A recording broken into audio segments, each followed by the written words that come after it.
নমস্কার, শান্ত টিভির পর্দায় আপনাদের সকলকে স্বাগত। সাথে আছি আমি দীপান্বিতা। আমাদের ভালো থাকুন অনুষ্ঠানে আবারও আপনাদের সকলকে স্বাগত জানাই। আজকে আমাদের ভালো থাকুন অনুষ্ঠানে উপস্থিত আছেন ডক্টর অক্ষয় পরি, যিনি কিনা consultant neuro surgeon and spine surgery. প্রথমেই ডক্টরকে আমরা স্বাগত জানিয়ে নেব। नमस्ते। कैसे हैं आप? सब ठीक है, सब बढ़िया। कैसे आपका लाइफस्टाइल या आपका सर्जरी कैसा चल रहा है अभी? सब अच्छा है। हम अभी मैं आपको जैसे आपने बोला है, मैं एक न्यूरो सर्जन हूँ और मैं एक्सक्लूसिवली स्पाइन सर्जरी करता हूँ, मतलब ओनली स्पाइन सर्जरी।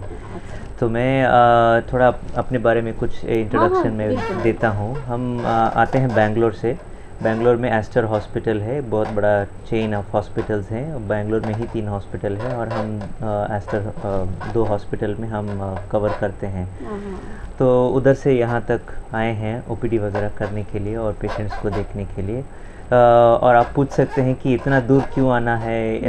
हाँ, इतना दूर आके करना है क्योंकि हम तो एक टीम जैसा काम करते हैं। हम न्यूरो सर्जन्स हमारे हॉस्पिटल में, हमारे टीम में एक टीम ऑफ डॉक्टर्स हैं। टोटल 10 डॉक्टर्स हैं न्यूरो और स्पाइन में। तो न्यूरो में वेरियस डॉक्टर्स हैं, जैसे बहुत आजकल सब कुछ सब स्पेशलाइजेशन हो रहा है, जहाँ जैसे ब्रेन और स्पाइन में भी सब स्पेशलाइजेशन हो रहा है विद इन न्यूरो सर्जरी। कुछ लोग वेरियस अलग अलग सब स्पेशलिटी करते हैं। तो हमारे डिपार्टमेंट में ही हम स्पाइन सर्जरी हम देखभाल करते हैं, हम और हमारा टीम देखभाल करते हैं, मैं और अपने और 2 कोलीग्स हैं। तो हम इतना दूर क्यों आ रहे हैं क्योंकि वो आजकल भी स्पाइन सर्जरी जब हम बोलते हैं स्पाइन के बारे में अवेयरनेस भी बहुत कम होता है। स्पाइन प्रॉब्लम्स के बारे में अवेयरनेस बहुत कम होता है और लोगों को पता नहीं कि क्या करना है, कैसे करना है। बहुत सारी चीज़ों को ऑपरेशन की ज़रूरत नहीं हो सकती, जैसे सिंपल बैक पेन होता है या नेक पेन होता है, या बहुत सारी चीज़ें ऐसे सिंपल कभी कभी एक्सरसाइज या सिंपल दवाई से भी ठीक हो सकते हैं। कभी इंजरी होता है, चोट लगता है, लिगामेंट टेयर होता है, छोटे छोटे कभी कभी स्लिप डिस्क भी होता है। सब कुछ के लिए सर्जरी नहीं चाहिए होता है, मगर जिस चीज़ के लिए सर्जरी चाहिए होता है अगर उस चीज़ के बारे में लोगों को पता नहीं होता है तब लेट स्टेज होता है। जब बहुत लेट होता है तब कभी कभी क्या होता है, स्पाइन में बहुत इंपॉर्टेंट चीज़ है, सिर्फ बोन या मसल या लिगामेंट नहीं होता है। अंदर क्या होता है, मेन होता है स्पाइनल नर्व्स या स्पाइनल कॉर्ड। उस चीज़ को अगर कुछ कभी कभी चोट पहुंच गए या इंजरी हो जाता है तो आदमी पैरालाइज भी हो सकता है या वीकनेस हो सकता है और बहुत सीरियस न्यूरोलॉजिकल प्रॉब्लम्स हो सकते हैं। तो ये सब चीज़ें को अवेयरनेस स्प्रेड करने के लिए हम इतना दूर आए हैं। आपको बहुत बहुत धन्यवाद जो आप इतना दूर से हमारे स्मॉल स्टेट त्रिपुरा में आए हैं हम लोगों के लिए। पहले मैं जो जानना चाहती हूँ, what is MISS? Correct, very good question. तो एक और चीज़ मैं भी आपको बोलना भूल गया, मेरा स्पेशलाइजेशन है MISS। मेरा फेलोशिप मैंने जो भी किया है स्पाइन के बाद में, मैं बहुत सारे ट्रेनिंग किया है, इंटरनेशनली भी गया हूँ, ऑस्ट्रेलिया गया हूँ, USA गया हूँ। और इस चीज़ मिनिमली MISS जैसे आपने बोला वो होता है मिनिमली इन्वेजिव स्पाइन सर्जरी। लोगों बहुत इंडिया में भी बहुत लोग होते हैं, इवन विदेश में भी बहुत लोग होते हैं जो ओपन सर्जरी करते हैं। ओपन मतलब पूरा काटना हाँ। ऐसे नहीं कि वो गलत है, ऐसे नहीं कि वो मतलब उसमें प्रॉब्लम होता है, मगर उसमें आजकल टेक्नोलॉजी डेवलप हुआ है ताकि हम बिना काट के, जैसे काटने में भी अच्छा होता है, लोग पेशेंट सक्सेस होते हैं, मगर उसमें रिकवरी का प्रॉब्लम ज़्यादा होता है, उसमें रिस्क ज़्यादा होता है। अगर हम दर्द बहुत ज़्यादा होता है, रिकवरी भी, क्योंकि इतना बड़ा काटना पड़ता है, मसल्स को डैमेज करना पड़ता है अंदर, जो भी स्पाइनल प्रॉब्लम को ट्रीट करने के लिए ओपन बहुत करना पड़ता है। उसमें ब्लीडिंग रिस्क ज़्यादा होता है, पेन ज़्यादा होता है, दर्द ज़्यादा होता है और बहुत सारे अदर कॉम्प्लिकेशंस भी होने का चांसेस ज़्यादा है। जो मिनिमली इन्वेजिव स्पाइन सर्जरी आज मैं तो पिछले 10 साल से ये करता रहा हूँ, जो ओपन बिना पेशेंट को काट के हम छोटे छोटे घाव से छोटे छोटे इंसिशन करके हम पूरा जो भी सर्जरी करना है वो सब हम करते हैं। इसमें पेशेंट को फ़ायदा होता है, रिकवरी का रेट ज़्यादा होता है, जल्दी रिकवर होते हैं, पेन भी कम रहता है और आउटकम सक्सेस का रिस्क भी, सक्सेस का ये भी ज़्यादा होता है। बाद में मैं एक क्वेश्चन आपको लिए, रोबोटिक सर्जरी क्या है? जो हम लोग सुनते हैं अभी हार्ट सर्जरी में रोबोटिक का नाम आता है, तो रोबोटिक सर्जरी क्या? करेक्ट, वेरी गुड क्वेश्चन ये भी, क्योंकि जैसे मैंने बोला मिनिमल इन्वेसिव सर्जरी पिछले 10 साल से ऑलरेडी मतलब उसका ऑलरेडी डॉक्टर्स को भी जानकारी वगैरह हो रहा है और पेशेंट्स को भी हो रहा है, जैसे एंडोस्कोपिक सर्जरी। मगर आजकल रोबोटिक सर्जरी का क्यों स्ट्रेस है, बहुत सारे सर्जरी, बहुत सारे फील्ड्स में, सिर्फ न्यूरो में ही नहीं, जैसे ऑर्थो में और जनरल सर्जरी में भी ये सारे रोबोटिक सर्जरी का मतलब अवेयरनेस स्प्रेड हो रहा है। ये क्योंकि आजकल मिनिमल इन्वेजिव सर्जरी को ही अगर रोबोट के थ्रू हटते हैं, ऐसा नहीं कि रोबोट सर्जरी करता है, ह्यूमन ही सर्जरी करता है, मगर रोबोट उस सर्जरी को एकदम 100% एग्जीक्यूट करता है। उसमें एक्यूरेसी बहुत ज़्यादा होते हैं, प्रिसीशन बहुत ज़्यादा होते हैं। रिस्क कितना? जो रिस्क रोबोटिक सर्जरी और नॉर्मल मिनिमल इन्वेसिव, रिस्क तो कुछ ज़्यादा फ़र्क नहीं है।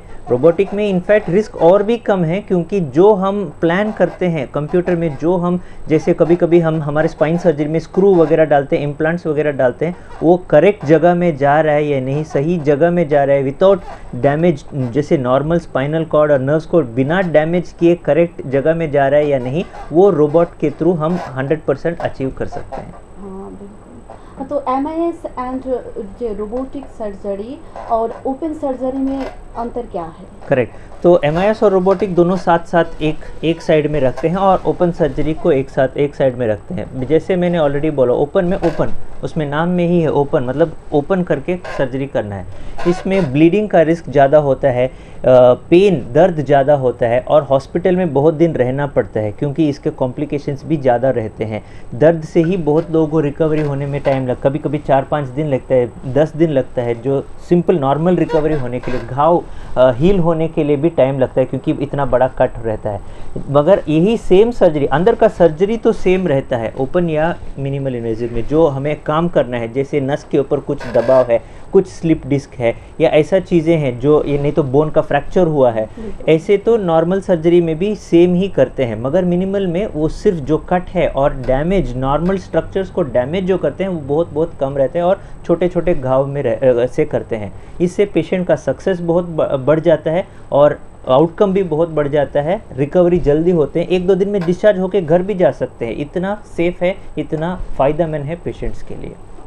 आफ्टर सर्जरी एक पेशेंट के लिए कितना दर्दनाक प्रोसीड्यूर है, या आफ्टर सर्जरी डेली रूटीन में कोई फ़र्क पड़ता है क्या? हाँ, जैसे ओपन सर्जरी में जैसे मैंने बेड रेस्ट का बहुत इम्पोर्टेंस दिया जाता है। बहुत लोगों को माइंड में भी होता है कि ऑपरेशन के बाद कितना दिन बेड रेस्ट, ये हमेशा सारे पेशेंट मेरे को पूछते हैं कितना दिन बेड रेस्ट चाहिए। मैं तो सिर्फ एक जवाब देता हूँ, नो बेड रेस्ट।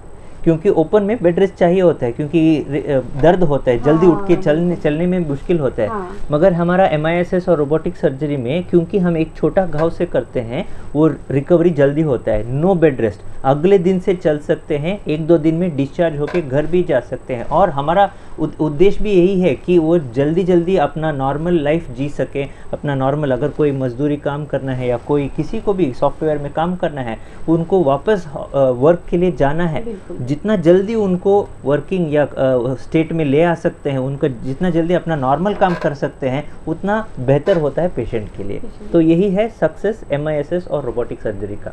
अच्छा, तो जो आज की तारीख में जो टेक्निकल इम्प्रूवमेंट कितना है स्पाइन सर्जरी के लिए? हाँ, तो यही है, आजकल पिछले 10 या 15 साल से स्पाइन सर्जरी में टेक्नोलॉजी बहुत इम्प्रूव हो गया है, बहुत। जैसे आजकल सेफ्टी, लोगों का माइंड में यही होता है कि स्पाइन सर्जरी जब भी हम बोलते हैं, लोगों का माइंड में होता है नहीं सेफ नहीं है, हमें नहीं करना है, पैनिक हो जाते हैं, जैसे बोलते हैं नहीं डर जाते हैं। वो डर में लोगों को माइंड में है कि स्पाइन सर्जरी सेफ नहीं है, क्योंकि वो लोग सुना है, दूसरा लोग बोलते हैं नहीं स्पाइन सर्जरी, डॉक्टर बोलता है मत करो, पैरालाइज हो जाओगे या बेड में रह जाओगे, आपका नॉर्मल लाइफ खराब हो जाएगा। ऐसा बिल्कुल गलत है। ये सिर्फ आजकल का टेक्नोलॉजी की वजह से है। आजकल का टेक्निक जो हम जैसे हम बोलते हैं minimal invasive spine surgery, robotic spine surgery, ये सब से सेफ्टी बहुत इम्प्रूव हो चुका है।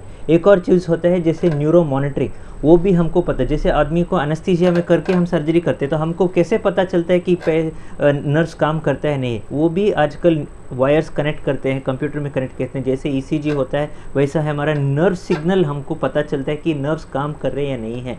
ये सब टेक्नोलॉजी हुआ है। और आजकल एंडोस्कोप की टेक्नोलॉजी, जैसे छोटे घाव से एक कैमरा डाल के अंदर जो हो रहा है एकदम जूम करके हमको दिखता है, बिना हमारा मतलब 10-15 गुना हम इसको जूम करके देख सकते हैं कि अंदर क्या प्रॉब्लम है। इसमें हमें भी क्लैरिटी बहुत अच्छा मिल जाता है, उधर लाइटिंग भी अच्छा मिल जाता है, तो हमें बहुत अच्छा विजुअलाइजेशन मिल जाता है कि कहाँ नस है, कहाँ डिस्क है, क्या प्रॉब्लम है, और उसको हम बहुत परफेक्टली सॉल्व कर सकते हैं। बिल्कुल। तो रिकवरी टाइम कितना है?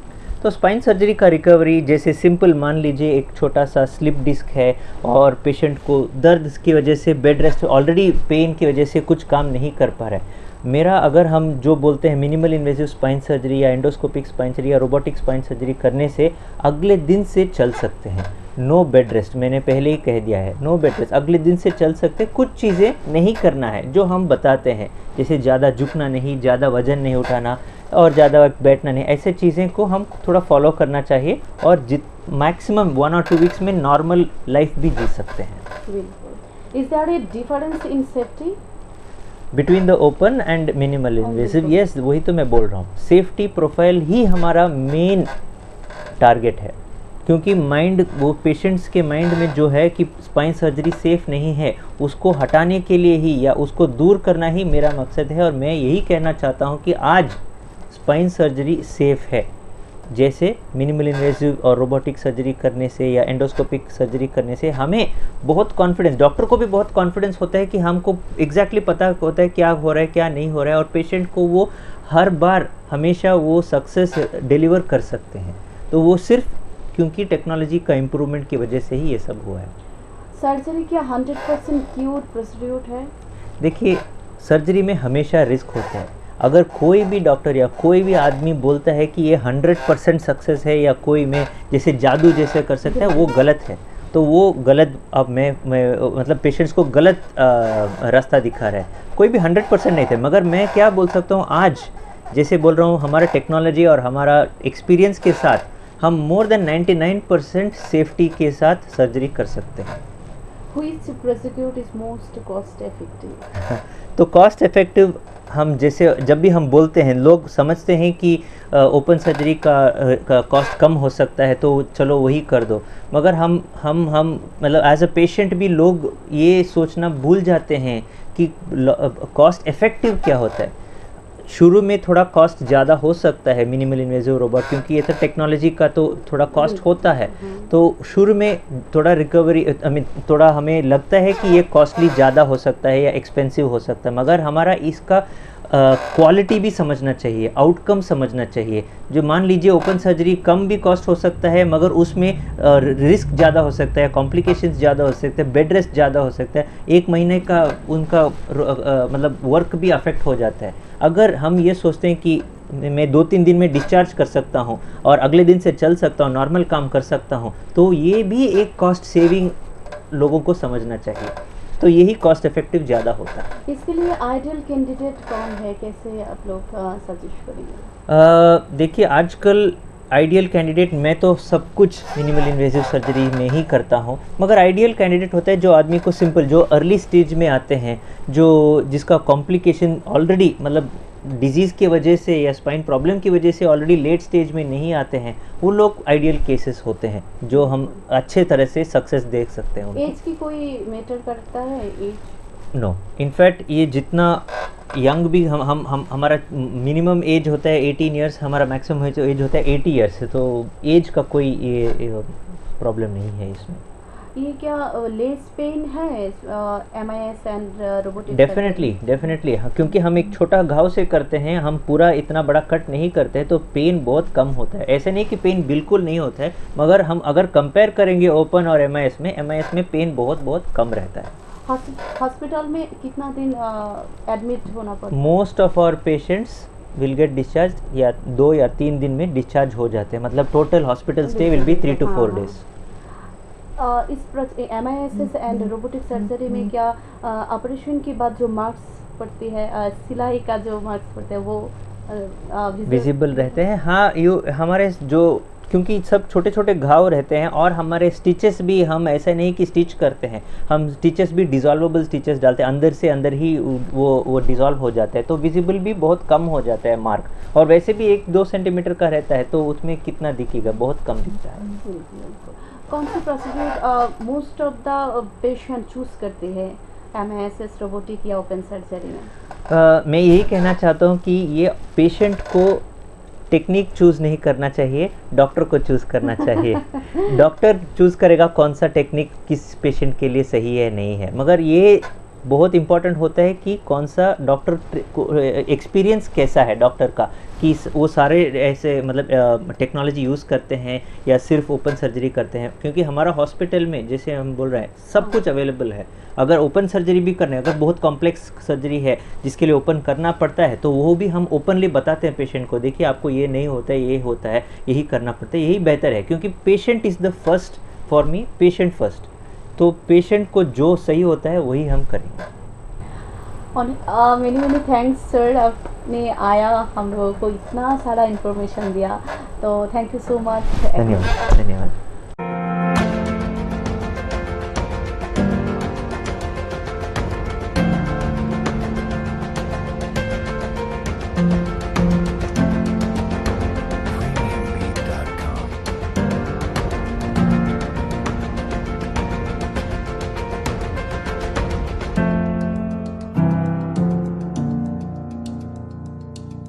নমস্কার, আমি তনয় কুমার মিশ্র, অ্যাস্ট্রা সিএমআই হসপিটালে আমি ম্যানেজমেন্টে কাজ করি।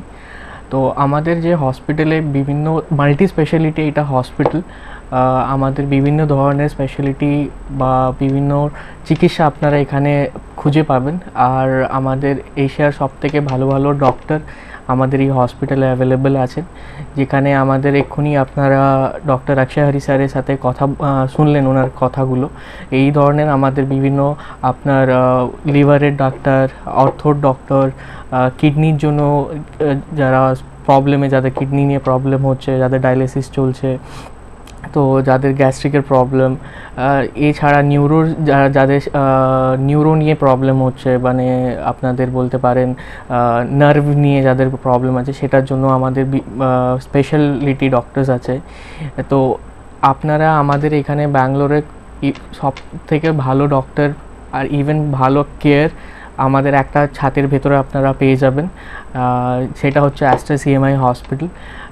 আপনাদের রিজনেবল যা কস্ট হবে সেটাও আমরা দেখব, সেটা নিয়ে কোনো অসুবিধা হবে না। আগামীকালে যে কোনো বিষয় নিয়ে কোনো ধরনের প্রবলেম বা অসুবিধার জন্য যোগাযোগ করতে হলে নিচে দেওয়ার নাম্বারে আপনারা যোগাযোগ করুন, আমরা আছি আপনাদের সাথে আর আপনাদের হেল্প করব। আর আগামী মাস থেকে আমাদের আরও ডক্টর আসতে চলেছে আগরতলাতে, যেখানে ওনারা ওপিডি করছেন। তো সেইভাবে আমরা আপনাদের বাড়িতে এসেও চেষ্টা করছি কি আপনাদের কাছাকাছি এসে যে ট্রিটমেন্টটা হয়, অ্যাওয়ারনেসটা হয়, সেটা আপনারা করে তুলতে পারি আপনাদের কাছে। দর্শক বন্ধুরা, এতক্ষণ আমরা কথা বলছিলাম স্পাইন সার্জারি নিয়ে এবং রোবোটিক সার্জারি MISS নিয়ে। হয়তো বা এই ইনফরমেশনগুলো আপনাদের অনেক বেশি উপকারে আসবে। এগুলি আজকের অনুষ্ঠান এখানে শেষ করছি। নমস্কার।